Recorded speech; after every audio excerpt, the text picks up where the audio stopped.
Welcome to LV History. Before we begin our immersion, please save this video so you can drift along with us to the very end. Subscribe and leave a like, this helps us weave new worlds for you. Now, get comfortable. Relax, and sweet dreams. Long, long ago, when the world was still learning how to breathe, life quietly awakened in the wide valley of a great river called the Indus. It was around 3,300 years before our era. The earth here felt heavy and moist, rich with the scent of river silt carried gently by the yearly floods. If you close your eyes and listen very softly, you can almost hear the calm, steady rhythm, stone brushing against stone, as patient hands shaped small seals from soft steatite. The air in Harappa and Mohenjo-daro drifted with a faint, bittersweet smoke, rising slowly from kilns where red bricks were fired until they became strong and perfectly even, bricks that would rest quietly in walls, standing undisturbed for thousands upon thousands of years. The cities rose with serene precision, as though drawn by an invisible, steady hand. Streets met at gentle right angles, forming a peaceful grid that felt almost timeless. Beneath the bare feet of the people, dressed in simple, flowing cotton, water murmured softly in covered drainage channels, the world's very first hidden sewers, bringing quiet cleanliness and ease to every home. Men wore short beards, their hair swept back and held softly with bands of gold or copper. Women adorned their wrists with dozens of slender bangles, and with every gentle movement the tiny bracelets made the lightest, raindrop-like tinkling, a sound like distant, tender rain falling on leaves. Trade moved through this civilization like the slow, steady heartbeat of the land itself. Markets carried the warm fragrance of sun-dried fish, the cool, mineral whisper of turquoise, the deep, mysterious blue of lapis lazuli carried from far mountains. Carefully balanced stone weights of flint rested in open palms, measuring every exchange with quiet honesty. Flat-bottomed boats drifted down the river currents, carrying carnelian beads and cloth dyed the richest indigo, sailing toward distant Mesopotamia under wide, ancient skies. But time flows, the way water slips softly through open fingers. By around 1900 years before our era, the rivers began to change their ancient paths. The once mighty Sarasvati, broad and full of life, slowly withdrew into the golden sands, leaving behind only cracked, salt-white earth. People quietly left their homes, carrying only what mattered most. From the north, across the snowy passes of the Hindu Kush, new tribes began to descend. The Aryans came, riding light chariots with spoked wheels. The gentle thunder of hooves on stony ground announced the beginning of another long, unfolding chapter. They brought with them the warm scent of open campfires, the clear, bright ring of bronze weapons. Their lives were deeply woven with the gentle presence of cows, creatures they cherished as the highest blessing. In the misty morning light, voices rose in slow, flowing hymns, honoring Indra, the god of thunder, and Agni, the living spirit of fire. These were the very first whispers of the Vedas, carried mouth to ear, heart to heart, across centuries upon centuries. The words moved smoothly, creating an invisible temple of sacred knowing. By around 1,200 years before our era, people began to settle the wide, fertile valley of the Ganges. Iron axes rang softly against thick jungle, clearing space for new homes. The air grew dense, filled with the humid breath of the forest, and the green, wild fragrance of untouched herbs. Little by little, the first great kingdoms appeared, the Mahajanapadas. Power gathered quietly around Rajas, while society arranged itself gently into Varnas.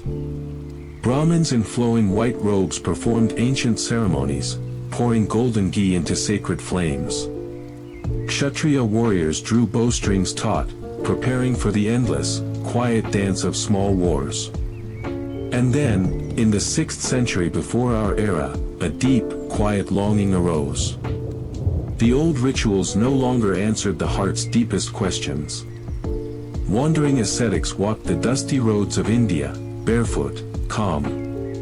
Among them was a young prince named Siddhartha Gautama. He left behind a palace filled with the soft fragrance of sandalwood and jasmine, choosing instead the simple, rugged life of the forest.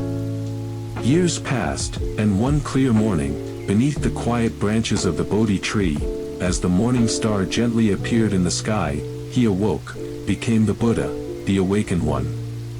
His teaching of the middle way, of the gentle ending of suffering, spread through cities and villages, like a cool breeze moving across a hot afternoon.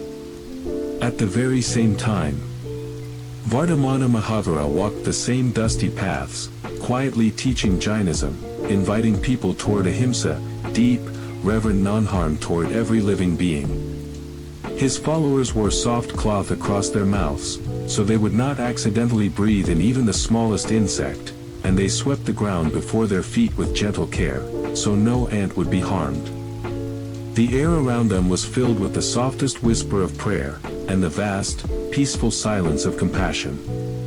In 326 before our era, on the northwestern edge of India, the sound of hooves arrived. Alexander the Great reached the banks of the Hydasps. His ironclad phalanxes met the thunder of war elephants belonging to King Porus.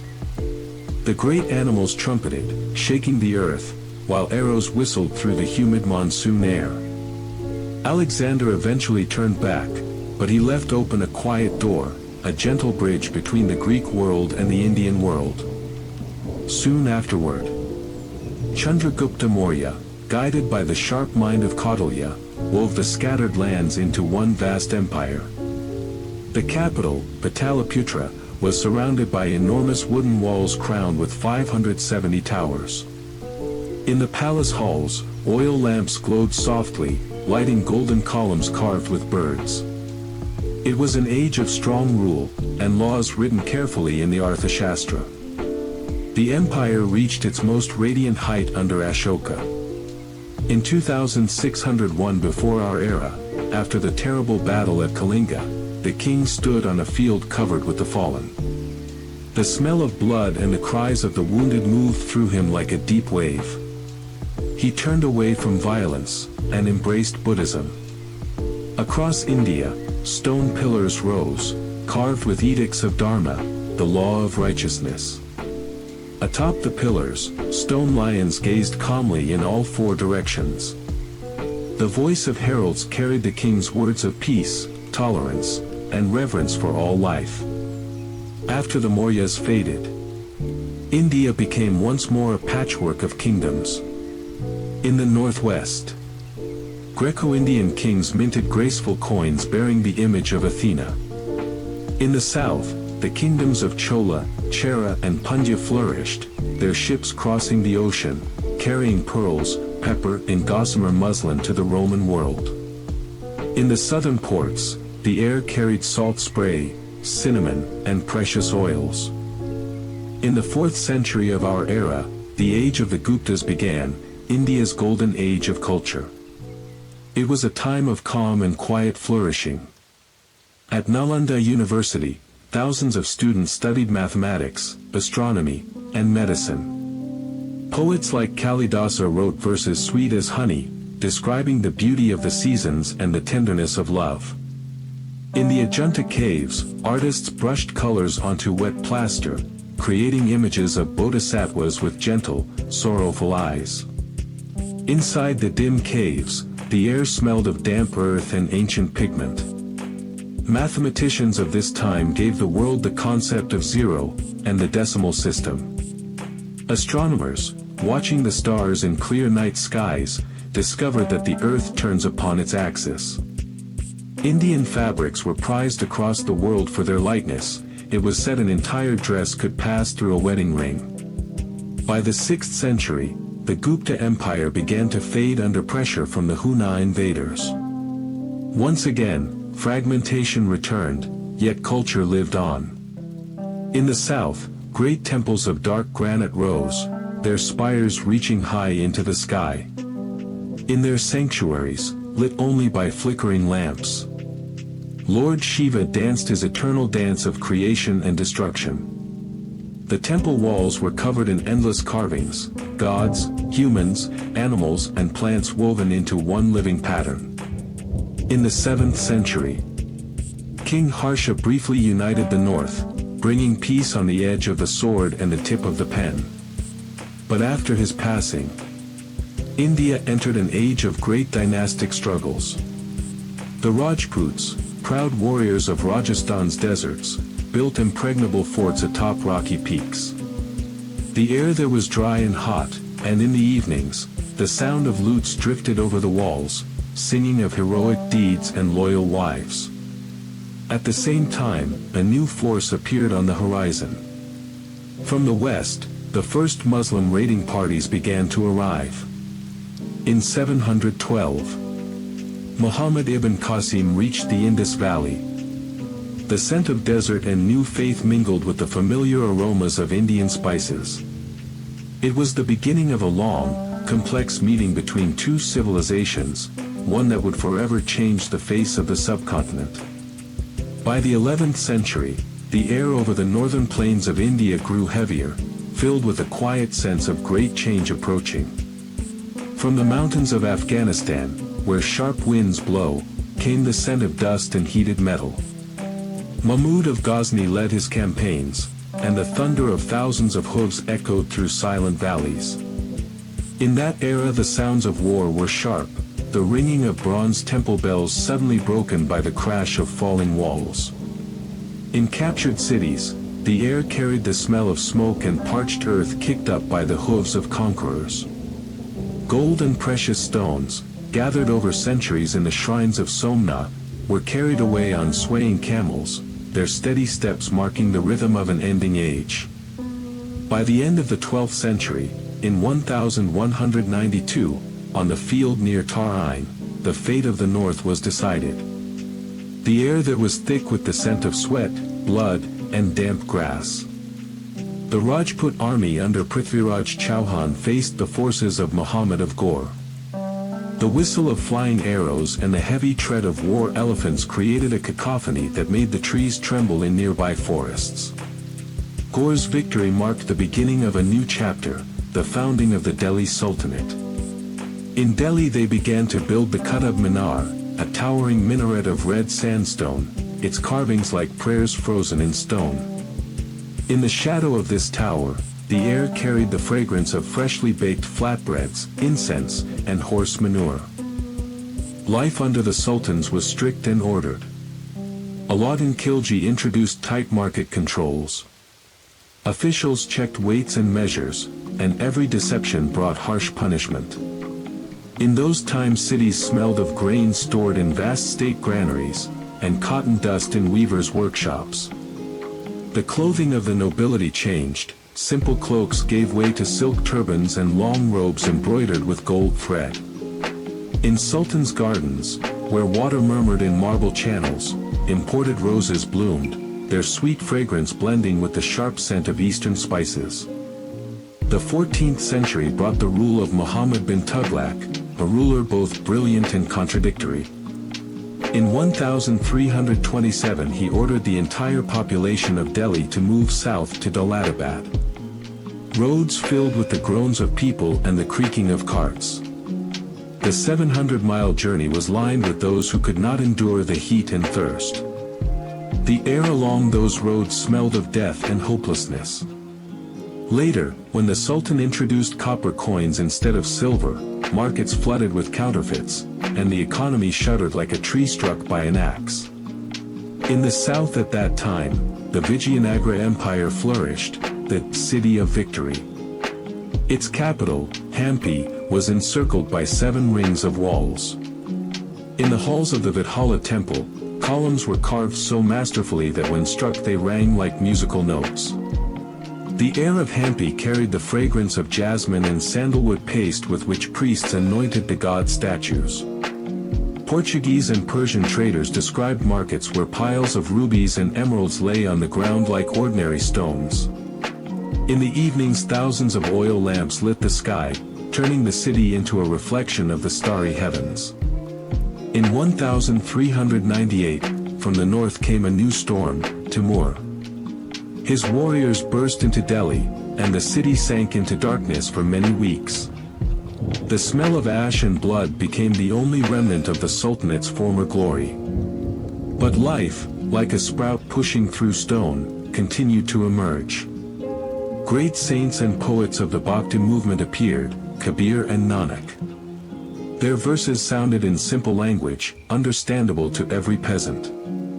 In those songs one could sense the clean water of the Ganges, evening mist, and sincere love for God that knew no boundaries between castes and religions. In 1526, on the plain of Panipat, a thunder rang out that India had never heard before. These were Babur's cannons, descendant of Timur and Genghis Khan. The acrid, unfamiliar smell of gunpowder smoke marked the birth of the Mughal Empire. Babur longed for the cool gardens of Kabul and the taste of melons from Samarkand. He ordered the creation of Charbagh gardens in India, divided into 4 parts by flowing water. In those gardens the air carried the scent of mint, cypress, and damp earth carefully tended by gardeners. His grandson Akbar, who ascended the throne in 1556, became the greatest builder of the empire. He was a man of action and thought. In his new capital Fatehpur Sikri, walls of red stone glowed at sunset like frozen flame.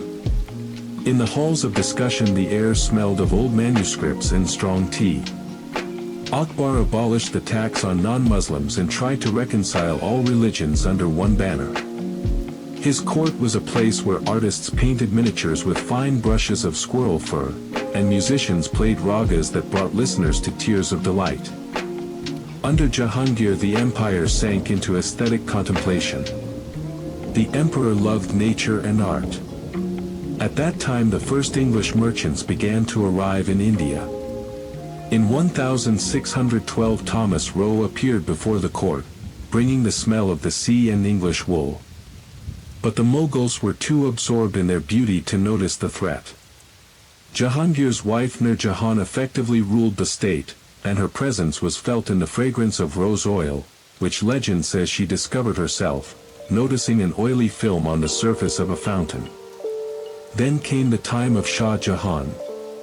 In 1632 he began building the Taj Mahal in memory of his beloved wife Mumtaz Mahal. White marble was brought on oxen from the quarries of Makrana. Tens of thousands of craftsmen labored for decades. The air around the construction site was filled with marble dust and the tapping of hundreds of chisels. In the finished mausoleum the air smelled of clean stone and incense. The walls were inlaid with carnelian, malachite, and lapis lazuli, forming endless floral patterns that never fade. But behind this outward splendor, the seeds of decay were ripening. Shah Jahan's son Aurangzeb was a man of a different kind. A stern ascetic, he spent nights copying the Quran by the light of a single candle. In 1658 he seized the throne, imprisoning his father in Agra fort. Under him the empire reached its greatest size, but its foundation began to crack. Constant wars in the south drained the treasury. The air of Aurangzeb's campaigns smelled of scorched grass from scorched earth tactics and the dust of endless Deccan roads.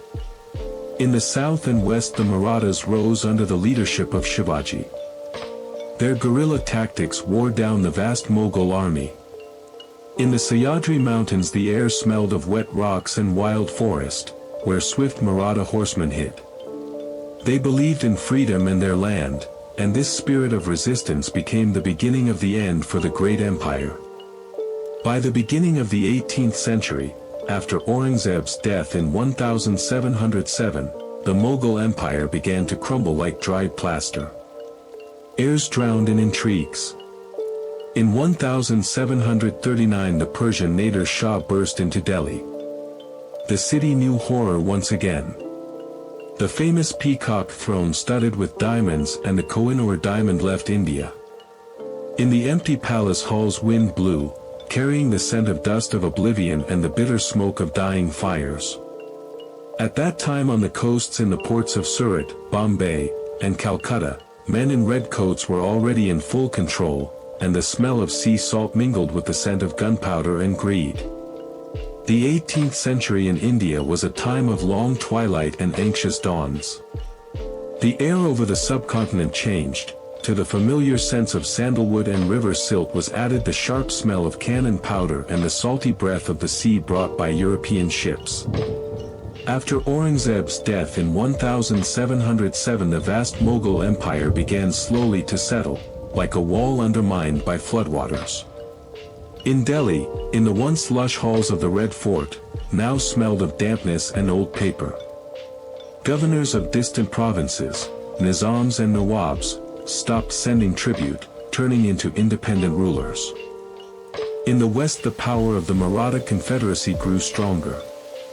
Maratha horsemen, accustomed to the harsh winds of the Deccan Plateau, raced across the plains, and the thud of hooves of their sturdy, short horses struck terror into enemies. In their camps the air smelled of roasted millet and leather harness. In 1761, on the field of Panipat, the third great battle took place. That day the air was thick with dust and the cries of thousands of men. The Marathas clashed with the Afghan ruler Ahmad Shah Durrani. That battle bled both sides, leaving behind only the smell of death and scorched earth, and created a power vacuum that strangers hastened to fill. The British East India Company began as a group of merchants trading spices and fabrics in the ports of Surat and Madras. But soon their interests shifted from trade scales to muskets. In 1757, at the Battle of Plassey, Robert Clive faced the young Nawab of Bengal Siraj-ud-Dowlah. A heavy rain fell, the Bengal powder became wet and would not ignite. The air smelled of ozone, wet jungle rot, and copper. The British victory opened the gates to the riches of Bengal to them. This province, once called paradise on earth, now filled with the smell of poverty, the new masters squeezed every drop from the peasants, forcing them to grow indigo and opium instead of rice. In 1770 the silence of the Great Famine hung over Bengal. Fields stood dry, and in villages the air smelled of dust and despair. A third of the population perished, but tax collection did not stop. In Calcutta, which became the center of British power, grand neoclassical buildings rose. White marble and granite contrasted with narrow lanes where the air smelled of sewage and cheap tobacco. English officials in heavy woolen uniforms, unsuited to the tropical climate, sweated profusely, sipping gin and recording income in leather-bound books. In southern India, resistance was led by Hyder Ali and his son Tipu Sultan, called the Tiger of Mysore. In their capital Seringapatam the air smelled of gun oil and exotic flowers from the Sultan's gardens. Tipu Sultan was a passionate inventor. He was the first in the world to mass-use iron-cased war rockets. The whistle of these rockets cutting through the night sky made British generals shudder. In 1799, during the assault on Seringapatam, Tipu fell sword in hand. The smell of gunpowder smoke mingled with the fragrance of rose water with which his armor had been sprinkled. By the beginning of the 19th century the British controlled almost the entire subcontinent. India became the jewel in the crown of an empire on which the sun never set. In cities railways appeared. In 1853 the first train ran from Bombay to Thane. The air filled with the smell of coal and hot steam, and the rhythmic clack of wheels announced the arrival of the industrial age.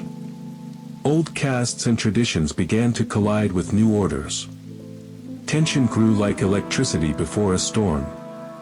In 1857 the Great Rebellion broke out, beginning with the Sepoy Mutiny in Meerut. The pretext was rumors that the cartridges for the new Enfield rifles were greased with beef and pork fat, offending both Hindus and Muslims. The air of India boiled.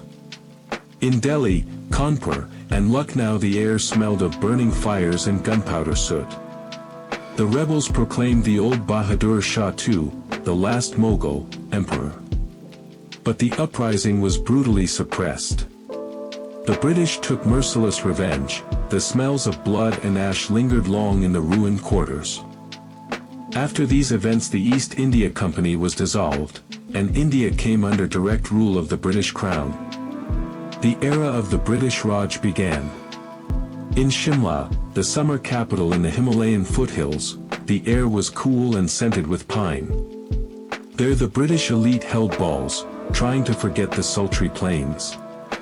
But down on those plains a new intelligentsia was born. People who received Western education began to speak of freedom in the language of their colonizers. In 1885 in Bombay, the First Indian National Congress gathered. In the hall the air smelled of candle wax and expensive suit cloth. The first leaders were cautious, they asked only for reforms. But the voices grew louder. Bal Gangadhar Tilak proclaimed, "Swaraj is my birthright." Once again the air smelled of change, but this time they carried not the scent of weapons, but the spirit of civil disobedience. In 1915 Mohandas Karamchand Gandhi returned from South Africa. He shed his European suit and donned simple hand-spun cloth, khadi. From him came the scent of goat's milk and clean cotton. Gandhi walked through villages, calling for satyagraha, the force of truth. His famous Salt March in 1930 became a symbol of struggle. On the coast at Dandi the air smelled of sea salt and hope, when thousands followed him, beginning to evaporate salt, breaking the British monopoly. The Second World War hastened the outcome. Indian soldiers fought on all fronts, but at home the demand grew, quit India. In 1947 the moment of truth arrived. At midnight on August 15th, while the world slept, India awoke to life and freedom. Jawaharlal Nehru delivered his famous speech about a tryst with destiny. But joy was overshadowed by the bitterness of partition. The country was torn into India and Pakistan. The roads of Punjab filled with millions of refugees. The air smelled of dust from endless columns, sweat of exhausted people, and fear. Brother turned against brother. It was a deep wound that would ache for decades. In 1948 Gandhi was killed, and in the evening air of Delhi a long silence stood, broken only by the sobs of millions. The air smelled of incense at the funeral pyre, carrying sparks of the life of the father of the nation into the sky. Independent India began to build its destiny. Huge dams rose, which Nehru called temples of modern India. The air smelled of fresh concrete, ozone from power stations, and the ambitions of a young nation. 5-year plans, space program, green revolution, the country changed before our eyes. In the 70s of the 20th century India conducted nuclear device tests, declaring itself a force to be reckoned with. In the air of the Thar desert for a moment hung the smell of split atom. By the end of the 20th century India opened its economy to the world. Cities turned into forests of glass and concrete. In Bangalore the air smelled of silicon dust from computer boards and coffee from modern offices. But nearby, in narrow lanes, it still smelled of fried samosas, turmeric, and humid subtropical evening. The history of India is not a straight line, but an endless spiral, where ancient mantras intertwine with programming code, and the scent of the sacred Ganges mixes with the aroma of global progress. Through 5,000 years India continues its path, remaining true to itself in every breath. The 21st century burst into India with the ringing of cell phones and the hum of construction cranes reshaping the horizons of ancient cities. In Delhi, Mumbai, and Hyderabad the air grew thick with the smell of hot asphalt, exhaust fumes, and expensive perfume in new shopping centers. Yet beneath this layer of modernity, the breath of eternity was still felt. Morning in Varanasi began with the scent of damp river mist and smoldering wood on the banks of the Ganges. The sounds of temple bells mingled with the noise of the first motorcycles, and ancient mantras wove into the hum of the awakening metropolis. In 1991 the country began economic reforms, and by the early 2000s India became a global center of information technology. In Bangalore, called the Silicon Valley of the East, the air smelled of freshly ground coffee and air-conditioned glass and steel offices. Young engineers in jeans and t-shirts sat before monitors, creating software code for the whole world, while their mothers in bright saris lit oil lamps before home altars. This contrast became the new face of the nation, a country with one foot in the digital future, and the other in the deep Vedic past. Indian cinema, Bollywood, captured the minds of millions. In theaters the air smelled of burnt popcorn and cheap perfume, and on screens grand dramas unfolded, where music and dance served as the language of feelings. It was India's soft power, its fragrance spreading from the shores of Africa to the plains of Russia. But behind the screen glamour hid the harsh reality of a huge country. In the countryside, where most of the population lived, the air still smelled of cow dung used as fuel, and dust of parched fields awaiting the monsoon. The monsoon remained the main conductor of Indian life. In June, when the heat became unbearable and the sky over Bombay turned leaden, the first rain came. The scent of petrichor, the aroma of wet earth after long drought, filled everything around. It was the smell of hope and life. People ran out into the streets, turning their faces to the heavy cool drops, and peasants in Punjab villages knew that this rain would fill wheat ears with strength. In 2008 the world shuddered from the Mumbai terror attacks. The air in the Taj Mahal Palace Hotel was saturated with smoke, gunpowder, and the smell of fear. But the city did not surrender. A few days later life returned to its usual course, reminding of the incredible resilience of the Indian spirit. That same year India sent its first spacecraft to the moon, Chandrayaan-1. In the Mission Control Center in Sriharikota the air smelled of ozone, sterile cleanliness, and the triumph of human reason. An ancient civilization that once gave the world zero, was now measuring distances between stars. Political life boiled like oil in a street vendor's pan. In 2014 Narendra Modi came to power. His slogan, Sabka Saath, Sabka Vikas, promised development for all. In the air of India the scent of great change appeared, digitization, construction of thousands of kilometers of roads and new airports. Cities introduced the smart city system, and electricity and internet reached villages for the first time. Now an old man in a remote Rajasthan village could call his son in London, sitting under the shade of an ancient banyan, from which smelled dust and centuries-old wisdom. By the 20s of the 21st century India became the most populous country in the world. Cities turned into giant anthills where life never stopped for a moment. In winter the air of Delhi hung thick with smog, smelling of smoke from burning straw in fields, but through this veil broke the lights of new metro stations, clean, fast, and silent. At the same time in the south, in Kerala, Ayurvedic tourism flourished. There the air was filled with aromas of medicinal oils, cinnamon, and cardamom. People from all over the world came here to restore lost balance, inhaling the scent of sea and tropical forest. 2023 became a year of triumph. India successfully landed the Chandrayaan-3 spacecraft on the south pole of the moon, becoming the first country to reach that region. At that moment in all the temples of India priests performed pujas, offering fire and flowers to the gods, while millions of schoolchildren watched the landing on smartphone screens. This was the essence of modern India, prayer for the success of a space module and faith in science, underpinned by ancient traditions. Modern India is a land of paradoxes. Here you can see the latest Tesla model stuck in traffic next to an ox cart.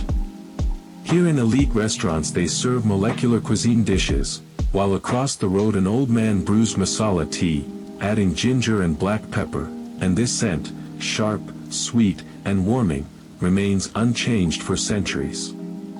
In the air of modern India are mixed the smells of fresh newspaper ink, temple incense, exhaust fumes, and sea breeze. India continues to seek its path, striving to become the world's third economy by the 30s. But with all its drive toward progress, it carefully preserves its roots. The festival of Diwali still lights cities with millions of lights, and the smell of gunpowder from firecrackers mixes with the aroma of homemade sweets. The festival of Holi paints people's faces in all the colors of the rainbow, and the air fills with colored powder, erasing boundaries between rich and poor, old and young. The history of India does not end, it is being written right now. Every morning the sun rises over the Ganges, coloring the water golden. In the air sounds Om, reminding that everything in this world is cyclical. India is not just a point on the map, it is a state of soul, an unending dance of life, where the past is always present in the now, and the future smells of hope and endless possibilities.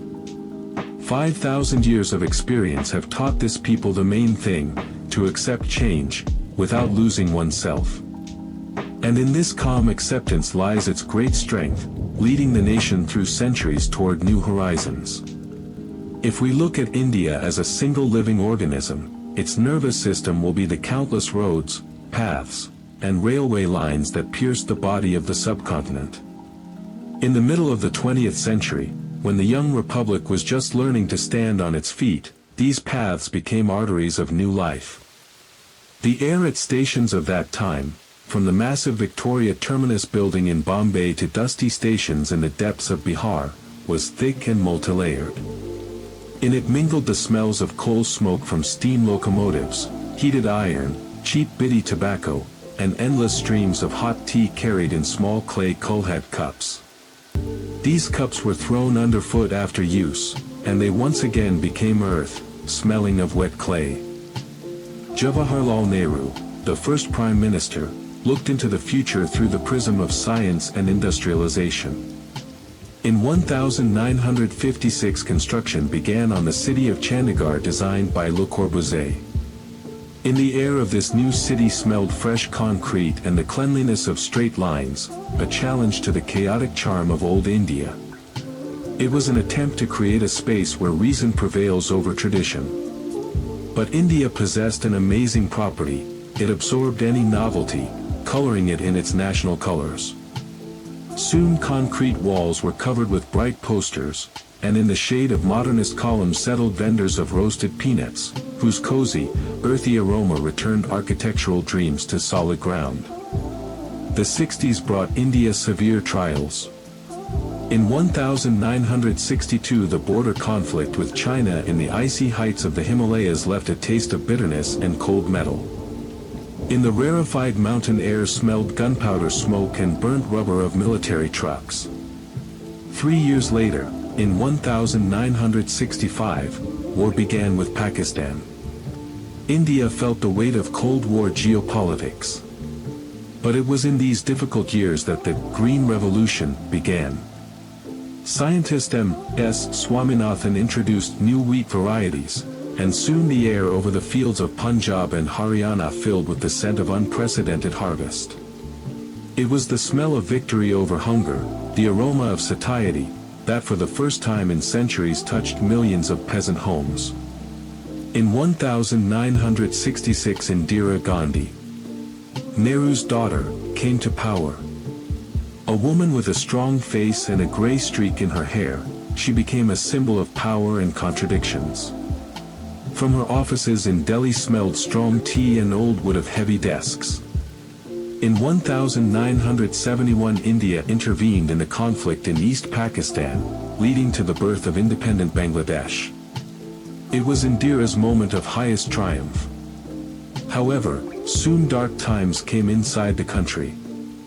In 1975 the emergency was declared. The air in cities grew heavy with fear and censorship. In it smelled printers' ink of opposition leaflets and the dampness of prison cells where the dissatisfied were placed.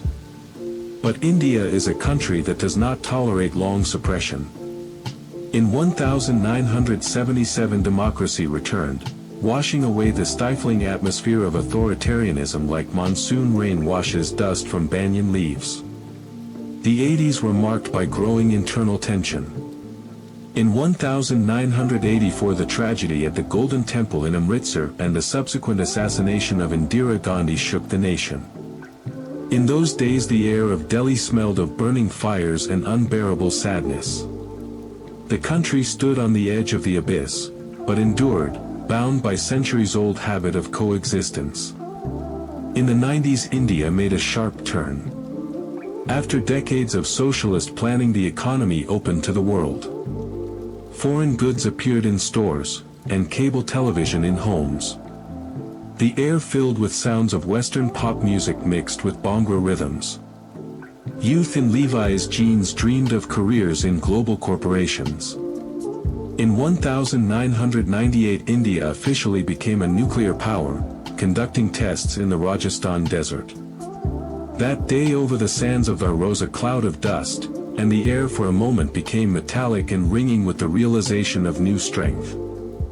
The transition into the 21st century was marked not only by technological leap, but also by revival of spiritual interest. India exported yoga and meditation as successfully as software. In Rishikesh, on the banks of the Ganges, the air still smelled of Himalayan cedar and smoke from sacred Havan fires. Thousands of people from all over the world came here to find silence in a world that was becoming ever louder. The sounds of morning arati, when hundreds of burning lamps float on the dark water of the river, created an atmosphere in which time seemed an illusion. Modern India is a complex mosaic. In one frame here coexist the slums of Dharavi, where the air smelled of leather and recycled plastic, and luxurious skyscrapers of Mumbai, where air is filtered by the latest technology. Social networks became a new field of battle and unification. Now a farmer from a remote village could sell his harvest through a mobile app, and a weaver from Varanasi could list his silk saris on international auctions. The smell of manual labor began to mix with the scent of high technology. India learned to speak many languages at once, the language of ancient Sanskrit in ashrams, the language of English in business centers, and the language of hundreds of local dialects in noisy bazaars. In this polyphony lies the secret of its survival. The country traveled the path from colonial humiliation to the status of a great power, while preserving its soul. Every evening when the sun sets behind the gateway of India in Bombay, the air fills with sea breeze, the smell of roasted corn with salt and lime, and the quiet whisper of millions of people, each believing in their tomorrow. The history of India continues to flow, like the Ganges itself, sometimes turbulent and destructive, sometimes quiet and merciful, but always majestic. It knows no final periods, only commas in an endless narrative of the search for truth, beauty, and justice. In this movement, in this constant renewal while preserving eternal truths, lies the great miracle called Bharat. By the middle of the 20th century, the architectural face of India began to change, reflecting the ambitions of the new state, but the roots of its mastery went deep into centuries, to the times when stone under the carver's hand turned into lace. To understand modern India, one must recall the silence of the temples of Ellora and Ajanta, where the air froze with the smell of old stone, cold water seeping through rocks, and age-old dust. These caves, carved into basalt cliffs thousands of years ago, served as refuge for monks and artists. In the half-darkness of the halls smelled vegetable paints and linseed oil. Here frescoes were created that still glow with soft, unearthly light.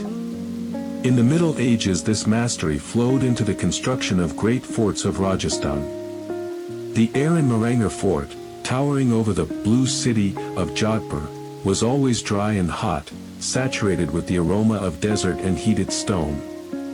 Inside the palaces smelled coolness of marble floors and rose water that filled decorative fountains. The walls of these forts remember the ring of steel and the cries of peacocks strolling in inner courtyards. Every window closed with carved jali lattice allowed women of the harem to observe the world while remaining invisible. The air in such chambers was still, heavy with the scent of musk and patchouli. Southern India preserved a different atmosphere. In the temples of Madurai and Tanjavur the air is thick with the fragrance of jasmine, whose garlands are sold at every entrance, and the smell of melted ghee burning in thousands of lamps. The beat of drums and the sharp sound of the nadaswaram wind instrument create the rhythmic foundation of life that has not changed for centuries. Here smells wet granite after daily washing of sanctuaries and coconut milk used in rituals. Huge gopurams, temple towers covered with thousands of painted figures of gods and mythical beings, seem alive in the rays of the setting sun. With the arrival of Muslim rulers, Persian garden aesthetics and strict symmetry entered India. In Agra and Delhi buildings of red sandstone began to rise, inlaid with white marble. In these spaces smelled cypresses, mint, and flowing water of channels that created natural cooling. It was an architectural dialogue between the harshness of the desert and the tenderness of an oasis. When Shah Jahan erected his masterpieces, he sought to create paradise on earth, and the aroma of these places, a mixture of flowers and pure stone, was meant to remind of divine presence. The British period added to this palette strict Victorian style and Indo-Saracenic motifs. In Calcutta and Bombay grew courthouses, railway stations, and universities with Gothic spires and domes. In their long corridors smelled printer's ink, sealing wax, and old leather bindings. This imperial smell mixed with street chaos, creating the unique flavor of colonial India. In those times the railway became not just transport, but a new caste uniting the country. The smell of creosote-impregnated sleepers and coal soot became a symbol of the subcontinent's unity. After independence, India began to seek its new style. Le Corbusier's brutalism in Chandigarh collided with the need to build housing for millions. In workers' settlements that arose around steel plants in Bhilai and Bokaro, the air smelled of molten metal and industrial optimism. It was the era of giant constructions, when dams and factories were considered shrines of progress. In the air of that time hovered faith that science and labor could defeat centuries-old poverty. Today Indian architecture is a forest of glass and aluminum in Gurgaon and Bangalore, neighboring ancient shacks. In new quarters smelled fresh paint, air-conditioned air, and expensive coffee. These cocoon buildings protect their inhabitants from street noise and heat, where it still smells of spices and road dust. But even in the most modern offices, on desks one can see small figures of Ganesha adorned with fresh calendula flowers, whose bitterish aroma returns to the roots. Rural India still builds houses from what the earth gives.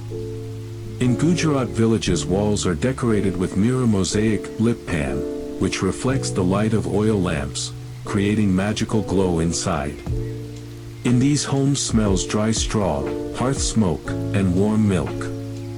This is architecture of survival and harmony, where every element has meaning and is passed from generation to generation. Water has always played a key role in the life of the country. Stepwells, valves, in Rajasthan and Gujarat are masterpieces of engineering thought. Descending deep underground, a person entered a realm of coolness and silence. The air there was moist, smelling of moss and stagnant water, and the sound of footsteps on stone steps echoed loudly. These structures were not only sources of water, but also places of communication, hidden from the scorching sun. In recent decades, India began to rethink its heritage. Old Maharaja palaces turn into luxurious hotels, where the smell of antiquity mixes with modern comfort. In the air of such places smells polished teak wood, expensive cigars, and essential oils. This is an attempt to preserve the grandeur of the past, making it accessible to the future. The history of the Indian home is the history of the Indian family itself. From cramped rooms of chawls in Mumbai, where smelled fried fish and washed laundry, to modern penthouses with ocean views. India is a country where space is perceived not as emptiness, but as a vessel of life. Every brick, every layer of paint, every carved detail keeps the memory of the hands that created them, and of the people who lived, loved, and died here. India continues to build, never stopping for a moment.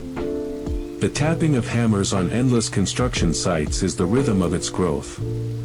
In this chaos of creation, a new face of the country is born, a country that is not afraid to combine the incompatible. And when evening descends over the cities, and the first lights come on, the architecture of India, from ancient stupas to modern towers, merges into a single silhouette against the eternal sky, smelling of monsoon and infinity. When the sun slowly sinks below the horizon, coloring the waters of the Ganges the color of molten gold, India sinks into a world of sounds and aromas that have not changed for many centuries. In every Indian home, be it a luxurious villa in Delhi or a modest hut in the foothills of the Western Ghats, comes the time of evening prayer. The air fills with sweetish, thick smoke of agarbatti incense sticks made of sandalwood shavings and rose petals. This fragrance, soothing, enveloping, and deeply nostalgic, is an invisible thread connecting generations. The traditions of Indian cuisine are another layer of history that can be studied through smells. In kitchens where housewives in starched saris work magic over heavy cast-iron kadai pans, the air smells of heated ghee. Into this oil are thrown mustard seeds, cumin, and coriander grains.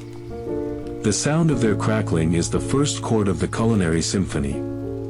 Then into the air rises the sharp, sneeze-inducing aroma of fresh ginger, garlic, and green chili.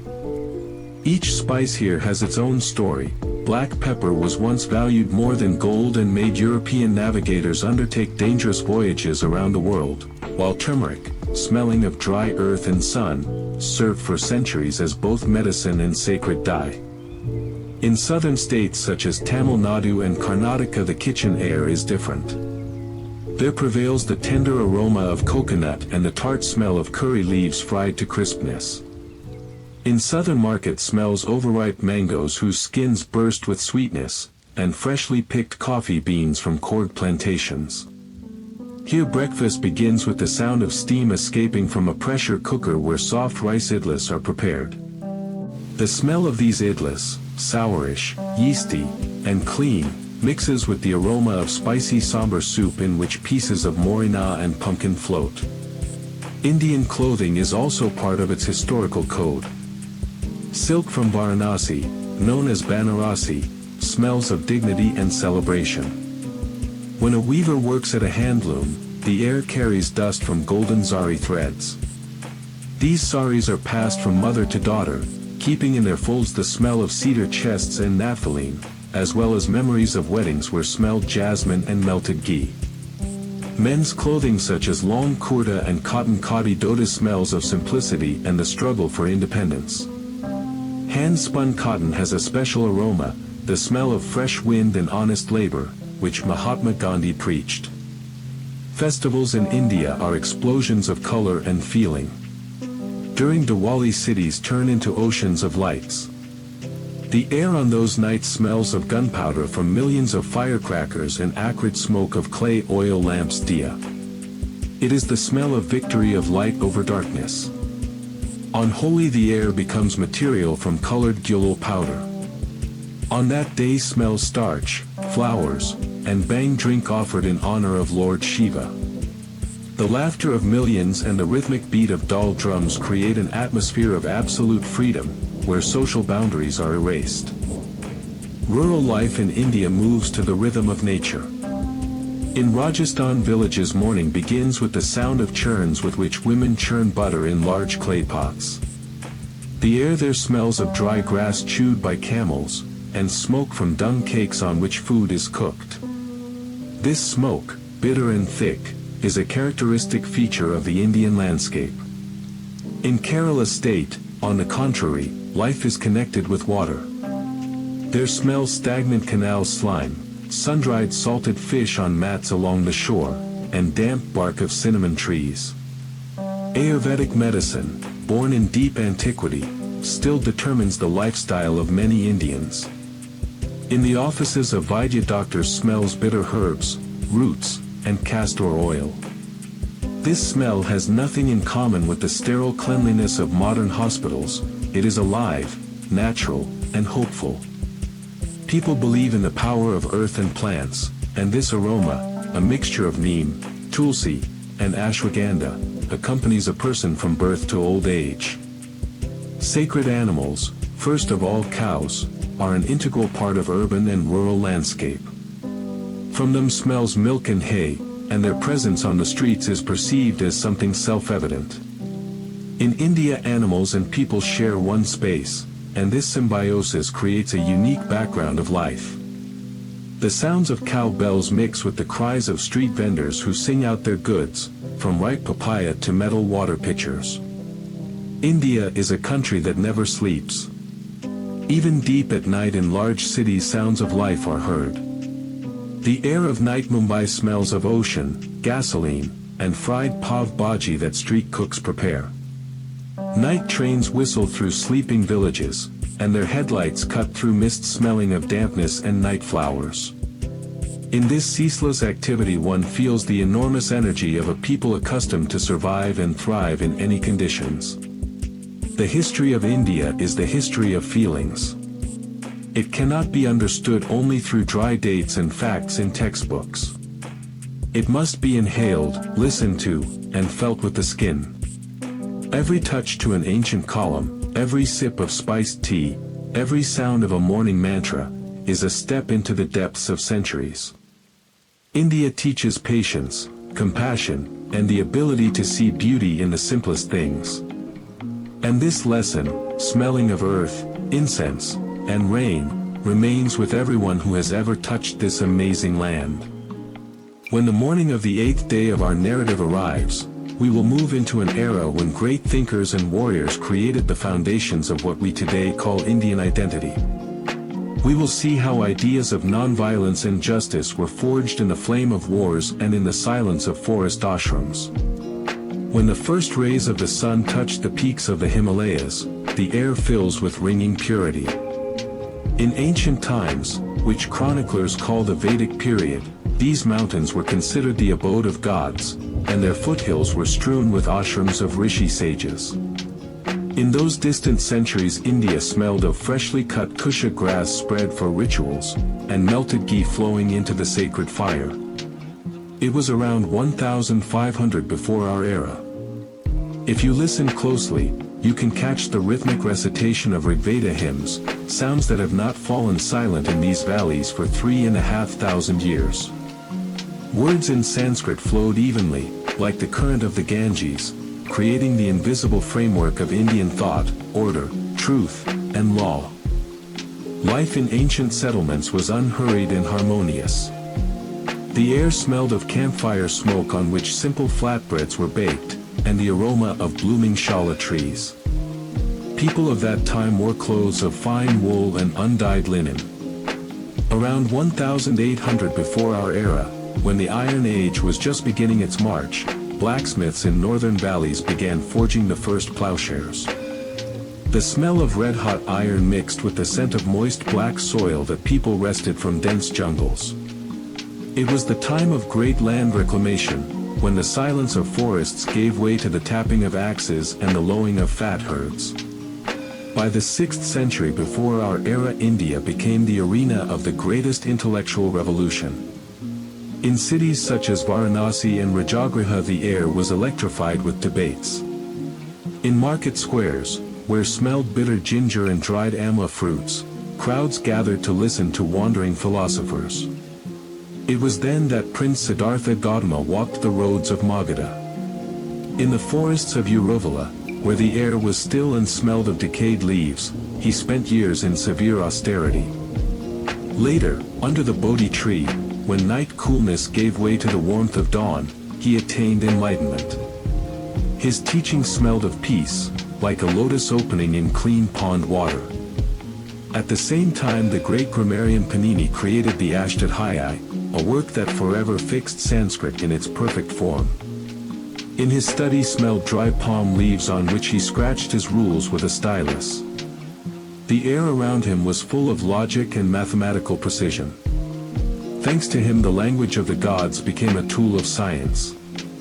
Around 1320 before our era, Aryan cavalry detachments already widely used spokewheel chariots, whose maneuverability allowed them to dominate the plains of Punjab. Wind in the face, smell of horse sweat, and rumble of wheels on dry earth, that was the rhythm of that era. The Maurya era brought imperial scope to India. The capital Pataliputra, spread along the Ganges, was a city of unprecedented luxury. In the halls of Chandragupta's palace smelled rare incense brought from southern forests. Walls were decorated with gold carving, and floors covered with the softest wool carpets. However, behind this beauty stood strict order. Kautilya, the great minister, wrote his Arthashastra by the light of an oil lamp smelling of castor oil. His thoughts were sharp as a dagger. He described espionage, governance, and war. In the air of that time hovered the austerity of state calculation. Then came the triumph of Ashoka. After the battle at Kalinga, when the smell of death became unbearable, the emperor chose the path of peace. Across the country stone pillars and stupas began to rise. Around 1260 before our settlements, Buddhism became state ideology. The air near the stupa in Sanchi smelled of clean stone and incense that pilgrims burned. Ashoka ordered trees planted along roads and hospitals built for people and animals.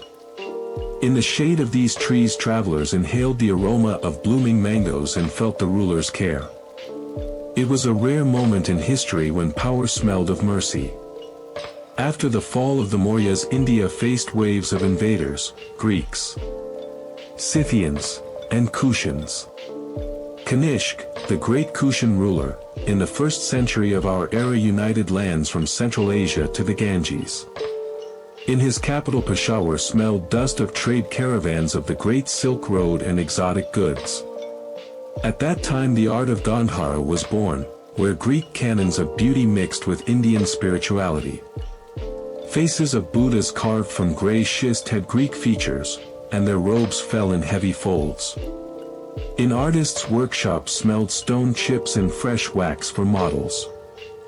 The golden age of the Guptas, beginning in 320 of our era, became the peak of classical culture. In the universities of Nalanda and Taxila the air was saturated with knowledge. Thousands of students studied astronomy, mathematics, and chemistry. Mathematician Aryabhata, observing stars in night silence, understood that planets move in ellipses. The air of observatories was cool and transparent. At the same time court poets sang of love and nature. Kalidasa's plays smelled of spring flowers and dewdrops on maladi leaves. It was the time when India was a beacon of civilization for the whole world. In southern kingdoms, Chola and Pandya, life was inseparably linked with the ocean. Ships whose sails smelled of salt and tar sailed toward Java and Sumatra. Southern India exported not only spices, but also its culture. Temples of dark stone, such as Brihadishvara, amazed with their grandeur. In their inner courtyards smelled jasmine and lamp oil. The dance of Devadasi, sacred dancers, was accompanied by the ringing of ankle bracelets, which rhythmically wove into the hum of prayers. By the 7th century of our era, when the Chinese pilgrim Xuanzang traveled across India, he described flourishing cities and rich monasteries. He walked roads where smelled dust and piety, recording everything he saw. But the time of empires was coming to an end. On the horizon gathered clouds of new conquests. However, the spirit of India, its ability to absorb and transform any influence, remained unshakable. The foundation was laid: caste system, belief in rebirth, respect for knowledge and art, all this became the flesh and blood of the nation. The history of this period is not just a change of dynasties, it is the evolution of human consciousness. From simple hymns by the campfire to the most complex philosophical systems and majestic temples, India grew like a great banyan tree, sending roots deep into time and spreading branches to the very stars. And every leaf of this tree keeps the memory of the smell of rain, the sound of mantras, and the light of truth that has always been and remains the heart of this land. The 9th century of our era brought to India the premonition of the decline of the classical era and the beginning of times when faith and steel intertwined in an inseparable knot. The air over the plains became drier, and the political map resembled a patchwork quilt sewn from the ambitions of great dynasties, Pratiharas, Palas, and Rashtrakutas. At that time, in the very heart of India, on the Deccan Plateau, a masterpiece was created that humanity had never known, the Kailasanatha temple in Ellora. Thousands of workers for 100 years carved this temple from a single monolithic rock, moving from top to bottom. The air in the canyon was filled with fine basaltic dust and the ringing of hundreds of iron chisels. In the silence of finished hulls smelled cool stone and eternity. Stone elephants in natural size seemed frozen guardians protecting the peace of Lord Shiva. It was around 850 of our era. In southern India, the Chola dynasty began its triumphant rise. These were people of the ocean. In their ports such as Kaviripattinam smelled wet deck wood, tar, and salty spray of the Bay of Bengal. Chola ships adorned with carved dragons carried transparent muslin and mountains of black pepper to China and Southeast Asia. In the capital Tanjavur, King Rajaraja I erected the Brihadishvara temple. Its Vimana spire crowned with an 80-ton dome seemed golden in the rays of the setting sun. Inside smelled melted ghee and thick aroma of Sambrani incense, whose smoke purified the space before the face of the huge lingam. At the same time, in northern India, in the barren deserts of Rajasthan, the code of honor of the Rajputs was born. These were proud warriors who considered themselves descendants of the sun and moon. In their fortresses carved on tops of impregnable rocks smelled heated sand, horse manure, and steel. Rajput women wore bright clothes embroidered with small mirrors that sparkled in the sun like splashes of water. In case of defeat of their husbands in battle, they performed the rite of Jauhar, mass self-immolation to preserve honor. In such moments the air of cities filled with the smell of huge bonfires and bitter smoke of self-sacrifice. By the year 1000 of our era, over the northwestern borders clouds thickened. From Ghazni in modern Afghanistan began to come detachments of Mahmud. These were warriors of a new faith whose horses were accustomed to mountain passes. In 1024 Mahmud reached the Somnath temple on the shore of the Arabian Sea. That day the air smelled of smoke of fires and blood. Golden gates of the temple and countless treasures were carried to the mountains, and India for the first time truly shuddered from the clash of two different worlds. Religious fanaticism met ancient polytheism, and this conflict left a deep trace in the people's memory. The 12th century became the time of great poets and the last classical rulers. At the court of King Lakshmana Sena in Bengal, the poet Jayadeva wrote Gita Govinda, a poem about the love of Krishna and Radha. In the gardens of Nabadvip smelled jasmine and damp earth after the first rain. Jayadeva's verses were sweet as overripe mango, and melodious as the sound of a flute. But this idyll was interrupted in 1193 when detachments of Bakhtiyar Khilji burst into Nalanda University. Thousands of priceless manuscripts burned for months. The air was gray from ash of knowledge accumulated over centuries. It smelled of burning and irreparable loss.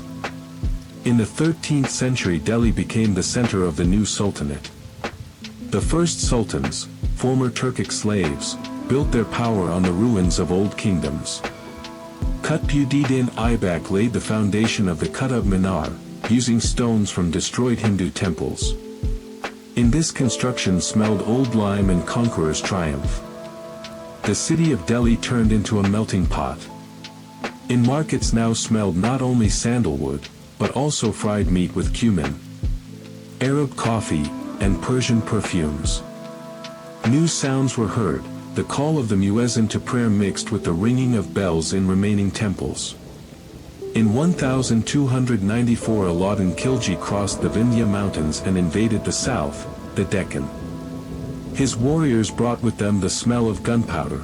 India for the first time saw the use of firearms. The fortress of Devagiri, which seemed impregnable, fell, and untold riches of southern kings flowed north. The Sultan introduced a strict system of taxes and espionage. In the air of Delhi of that time smelled fear and discipline. But it was in this harsh time that Amir Khusro lived and created, poet and musician. Nightingale of India. He mixed Persian motifs with Indian ragas, creating the Qawwali style. The sounds of his music, smelling of mystical ecstasy, still sound at the tombs of Sufi saints. The 14th century brought the rule of the Tughlaqs. Ghiyas-ud-Din Tughlaq built Tughlaqabad, a fortress city of massive stones that still stands as a monument to grim grandeur. In 1325 Muhammad bin Tughlaq ascended the throne, genius and madman. He dreamed of world domination and tried to move the capital to Daulatabad. The road across all India was lined with bodies of those who could not endure the journey. In the air of that time smelled dust, sweat, and disappointment. His experiments with copper money instead of gold led to every home beginning to mint counterfeits, and the economy smelled of falsehood. By the end of the 14th century, in 1398, the most terrible calamity came, Timur. His army burst into Delhi, and the city was given over to 3 days of plunder. The air became heavy with the smell of decay and burning. Timur took with him thousands of craftsmen, stonemasons and weavers, to build Samarkand. Delhi emptied, and in its abandoned palaces smelled only wind and dust. India again plunged into a period of fragmentation, but the seeds of a new culture were already sown. At the same time in the south, on the banks of the Tungabhadra River, two brothers Harihara and Bukka founded Vijayanagara. They vowed to protect the ancient faith from northern invaders. The city of Vijayanagara became a stronghold of Hindu culture. In its gardens smelled lemon trees and cinnamon. Here sciences and arts flourished, and Portuguese travelers wrote that it was the most magnificent city in the world. The history of India of this period is the history of resistance and synthesis, where for every destroyed building a new, even more beautiful one was erected, and old traditions absorbed new ideas, becoming even stronger. The 15th century became for India a time of twilight and premonitions. The air in Delhi, still retaining the smell of burning after Timur's invasion, gradually cleared, filling with aromas of new hopes. The Sayyid and Lodi dynasties tried to hold the remnants of the former greatness of the Sultanate, but their power was like a candle flame in the wind. In 1451 Balo Lodi ascended the throne, bringing with him the harsh mores of Afghan mountains. In those times cities smelled of coarse wool and horse sweat, and in council halls, hookah smoke and bitter tea. However, the true life of India of this period boiled not in palaces, but on dusty roads and in village shrines. It was the era of great mystics, when religion ceased to be the exclusive right of priests and sultans. In 1469 in the village of Tolwandi was born Nanak, who became the first guru of the Sikhs. His sermons smelled of clean water of Punjab rivers and freshly baked bread that he shared with all, regardless of caste. The air around him was transparent and quiet, filled with sounds of kirtan, divine singing. At the same time in Varanasi lived Kabir, a simple weaver whose verses stung like sparks from a fire. In his workshop smelled cotton dust and sweat of honest labor. He spoke of God who does not live in mosques or temples, but breathes in every heart, like fragrance inside a flower. In 1498 the world changed forever. From the ocean, at the shores of Calicut, ships with unfamiliar sails appeared. Vasco da Gama brought with him the smell of salty sea foam, old tar, and thirst for profit. When the Portuguese first stepped on Indian soil, the air was filled with the aroma of black pepper, cinnamon, and ginger, those very treasures for which Europe was ready to cross the world. This moment became the beginning of India's long farewell to its isolation. In the ports of Goa now smelled incense of Catholic cathedrals, which mixed with the smell of rotting coconut fibers in the sun and the heavy spirit of tropical fever. The 16th century burst into India with the roar of cannons. In 1526 on the Panipat plain Babur, ruler from Fergana, met Ibrahim Lodi. That day the air was grey from gunpowder smoke and acrid smell of burnt saltpeter. Babur's cannons decided the outcome of the battle, ending the era of the Sultanate. Babur, a man of subtle soul and stern sword, wrote his memoirs in gardens where smelled mint and roses. He longed for the snows of Kabul, and this scent of longing for homeland permeates every line of his Baburnama. Under him in India they began to lay out charbagh gardens, divided by water into 4 parts, where the air was cool and smelled of flowing water and cypresses. Babur's son Humayun spent his life in the saddle and in exile, carrying with him the smell of Persian miniatures and astrolabes. But the true architect of the future became Akbar, who ascended the throne in 1556. His reign is a symphony of aromas and sounds. In his new capital Fatehpur Sikri, built of red sandstone, smelled freshly cut stone and hope for unity. Akbar created Din-i-Ilahi, an attempt to reconcile Islam, Hinduism, and Christianity. In the hall of discussions Ibadat Khana smelled old manuscripts, saffron, and long debates that stretched until dawn. It was the time when India was like a huge garden, where every plant had the right to sun. The 17th century became the century of marble perfection. Under Jahangir the empire drowned in luxury.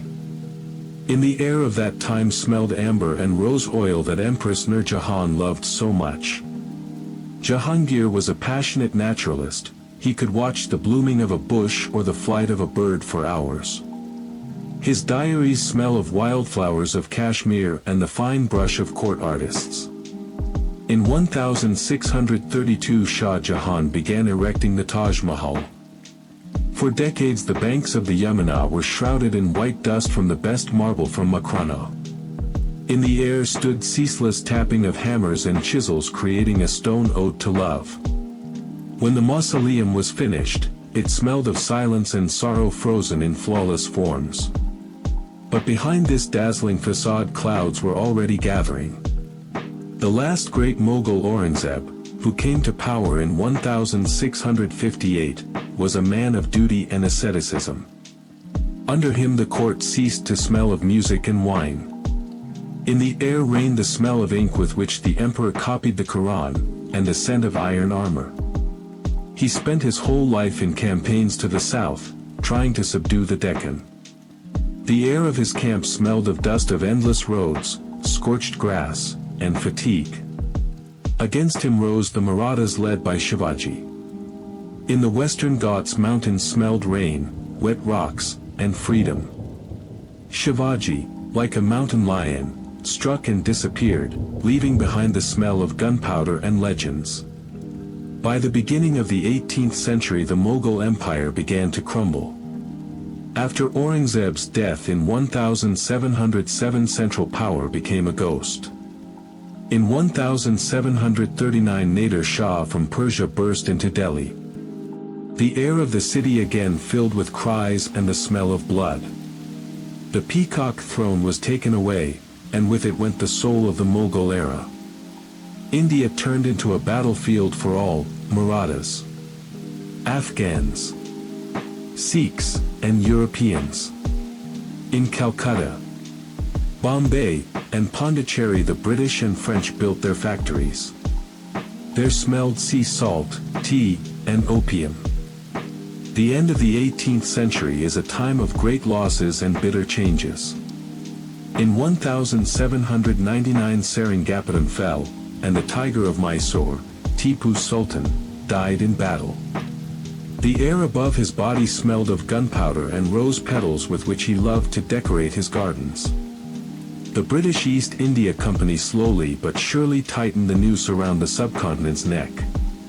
In their offices smelled sealing wax, old paper, and cold calculation.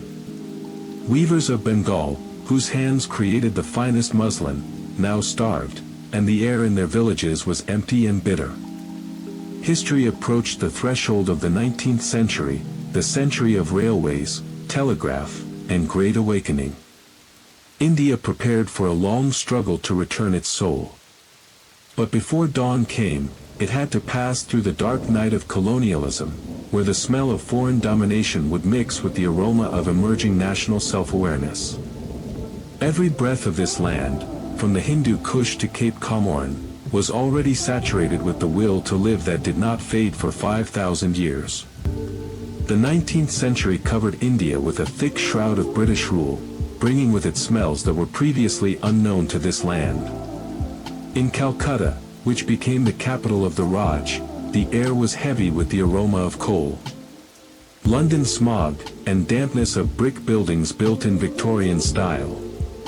In 1835 Thomas Macaulay signed the Education Protocol, and in college halls smelled printers' ink of English textbooks and fresh varnish of blackboards.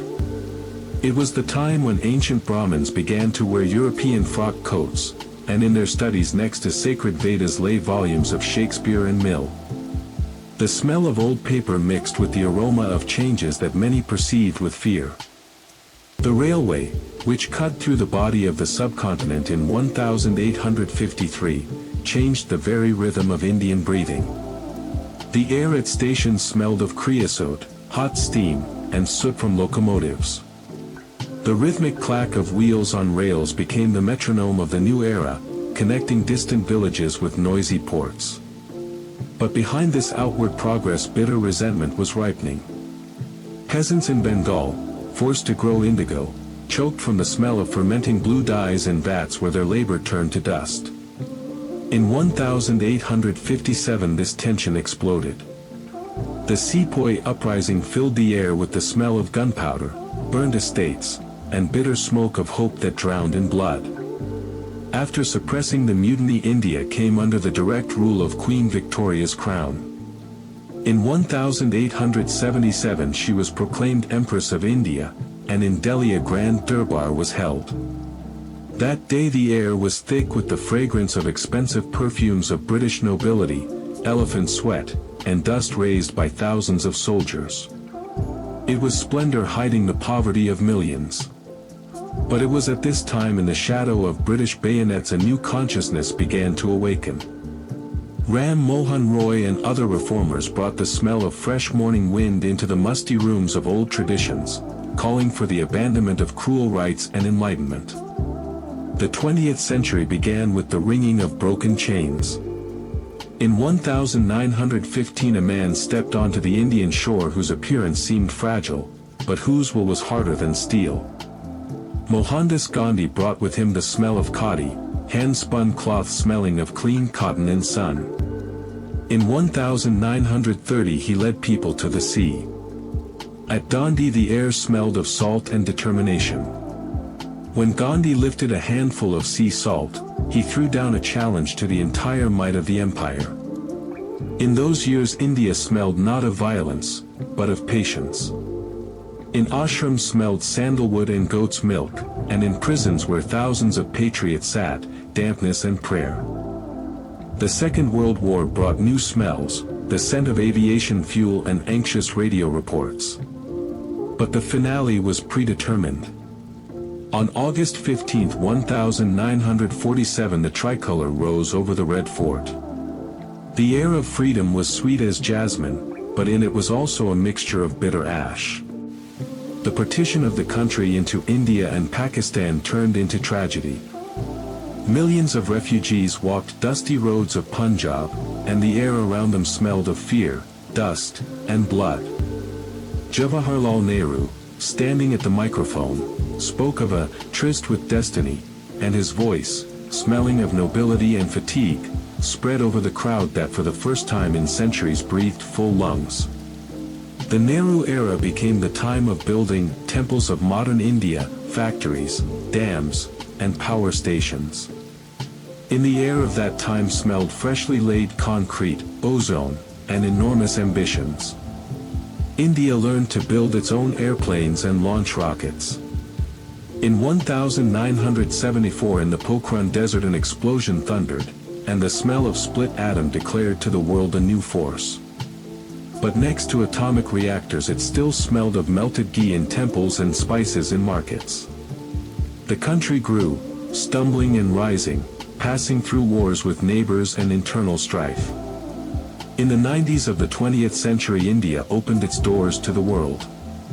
The air of cities filled with the aroma of coffee from chain cafes, the smell of new cars, and the noise of cellular networks. Globalization brought the smell of plastic and digital technologies. In Bangalore, which became the headquarters of programmers, smelled air-conditioned air and fresh printer's ink of glossy magazines. But India did not dissolve in this world. It absorbed it, as the Ganges absorbs thousands of streams. It remained the land where in one quarter smells high technologies, and in another, fried samosas prepared the same way as 100 years ago. Today India is a country where the smell of antiquity meets the aroma of the future. In 1998 there were only a few million internet users here, and today 1 billion people hold smartphones in their hands.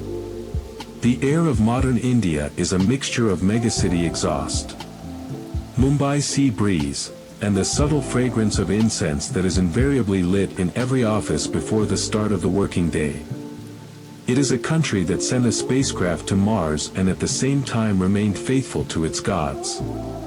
The history of India is a great river that flows through time, without changing its essence, but constantly changing its banks. We have traveled a path of 5,000 years, from the brick cities of the Indus to the launch pads of Sriharikota.